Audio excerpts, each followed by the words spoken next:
எனக்கு அருமையான மகனே, மகளே, இந்த காலை வேளையில் கர்த்தர் உங்களுக்கு சொல்ற ஒரு வார்த்தை என்ன தெரியுமா? ஹாபகுக் 2வது அதிகாரம் 3வது வசனம். குறித்த காலத்துக்கு தரிசனம் இன்னும் வைக்கப்பட்டு இருக்கிறது, முடிவிலே அது விளங்கும், அது பொய் சொல்லாது, அது தாமதித்தாலும் அதற்கு காத்திரு, அது நிச்சயமாய் வரும், அது தாமதிப்பது இல்லை. இந்த காலை வேளையில பதில் வரலையே, பதில் வரலையே, பதில் வரலையே, ஆண்டவர் சொன்னார் காத்திருக்கீங்களா? நிச்சயமாக வரும், அது அது தாமதிப்பது இல்லையா? அதுக்காக காத்திருங்க, இனி அது தாமதிப்பது இல்லை. அந்த ஆசீர்வாதத்தை நீங்க பெற்றுக்கொள்ள போறீங்க.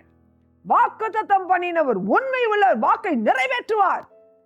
சோர்ந்து போகாதீங்க. அவர் வழியை விட்டு இது நடக்கல, நான் வேற வழிக்கு போறேன், நான் வேற காரியத்தை செய்யறேன், இதெல்லாம் எனக்கு வேணாம், இந்த ஊழியம் வேணாம், இந்த காரியம் வேணாம், என் குடும்பத்தை பார்க்கணும், என்னுடைய சூழ்நிலையை பார்க்கணும் சொல்லி உங்க வழியை விட்டு போகாதீங்க. உண்மையா தேடுங்க, விசுவாசிங்க, ஜெபிங்க, ஆசீர்வாதத்தை சுதந்திரத்துக் கொள்ளுங்க. கர்த்தர் சொன்னது வானம் பூமி ஒளிந்து போகும், தேவனுடைய வார்த்தை ஒளிந்து போகாது.